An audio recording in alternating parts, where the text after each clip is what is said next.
আসসালামু আলাইকুম। আশা করি তোমরা ভালো আছো। তোমাদের দোয়া আল্লাহর রহমতে আমরাও ভালো আছি।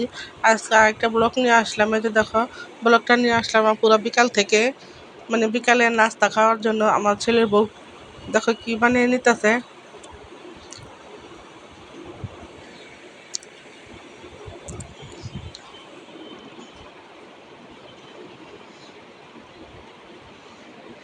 বিকালে নাস্তা করার জন্য পুরো এগুলা রান্না করে নিতেছে, নুডলস, ডিম, তারপরে মনে করো মুরগি, এগুলো সব একসাথে দিয়ে মানে স্যুপের মতো বানাইতেছে। আর এই যে দেখো এখানে মুরগি ভাজা হইতেছে, হালকা একটু লবণ দিছে, পুরো গোলমরিচ। এই এখানে ডিম ফাটা হইতেছে। কারণ তোমরা যদি ঝটপট কেউ বিকালের নাস্তা খাইতে চাও, কি মেহমান আসলে আপুরা এটা খাওয়াতে পারো, তোমাদের সাথে একটু শেয়ার করলাম। এই যে দেখো রান্না করা হয়ে গেছে। আবার এখানে আপুরা পানগুলা ধুয়ে নিছি, ছেলের বউ যে রান্না করে আইনা দিল মাখান, আমরা আবার একটা নিয়ে নিলাম, বললাম ওগুলো নিয়ে যাও, তোমরা আমার জন্য একটা রেখে যাও। তাহলে পুরো ভিডিওটা যদি ভালো লাগে দেখতে দেখতে একটা লাইক, কমেন্ট, শেয়ার, একটা সাবস্ক্রাইব করে দিবা, আমাদের পাশে থাকবা। আর যে দেখো রাত্রে আসার সময় তোমাদের ভাইয়া চিকেন ফ্রাই আর নাগেটস নিয়ে আসলো, তোমাদের সাথে তা পুরা শেয়ার করি। নাগেটস পুরা মনে করো প্যাকেট আইনা লই, প্রতিদিনই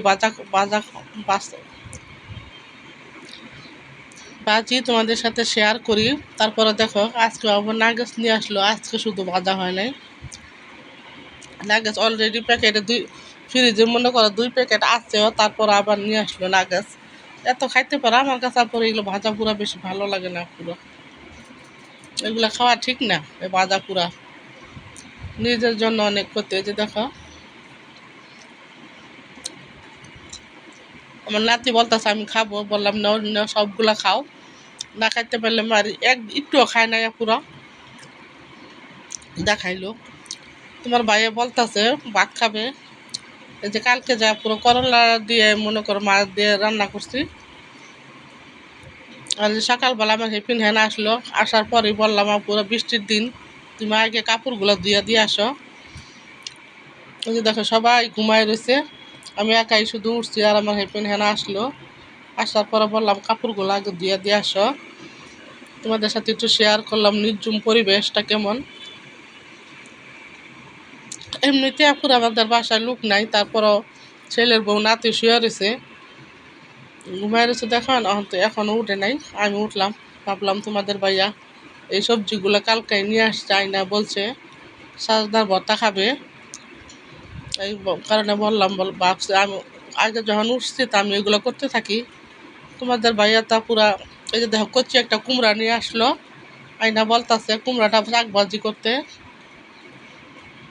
আর পুরো দেখো আলু আছে, তারপরে আমার খাইতে মন চাইলো ছোট আলু দিয়ে ডিম দিয়ে রান্না করে খাইতে।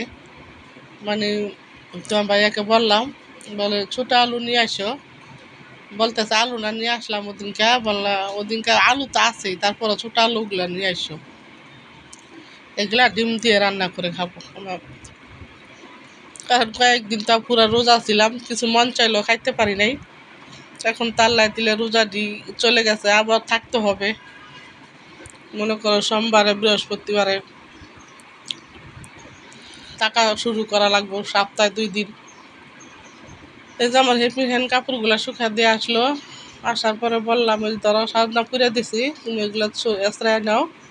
আর এই পাশে যে দেখো কুমড়া ভাজা হইতেছে, ছোট কচি কুমড়া চাক ভাজা, আর এই পাশে ভাত। এই যে ছেলের বউ পেঁয়াজগুলো কুটে দিল।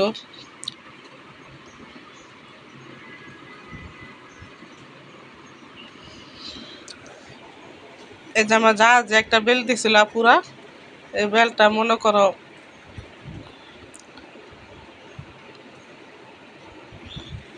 ভর্তা বানাবো। আর তোমার ভাইয়া এই যে প্রথম আজকে মিষ্টি আলু নিয়ে আসলো। তোমরা কে কে পুরো এখনো খাইছো নাকি মিষ্টি আলু, কমেন্টস করে বলবা। আমার তারপরে যে নিয়ে আসলো তোমার ভাইয়া মিষ্টি আলু, আপুর আসলো কথা কি পুরা খাইতেই ভালো লাগে। এই যে ডিমগুলা ভাজা হয়ে গেছে, আর ওই পাশে চাল কুমড়া ভাজতেছে। এখন ডিমের তরকারিটা বসাই দিব।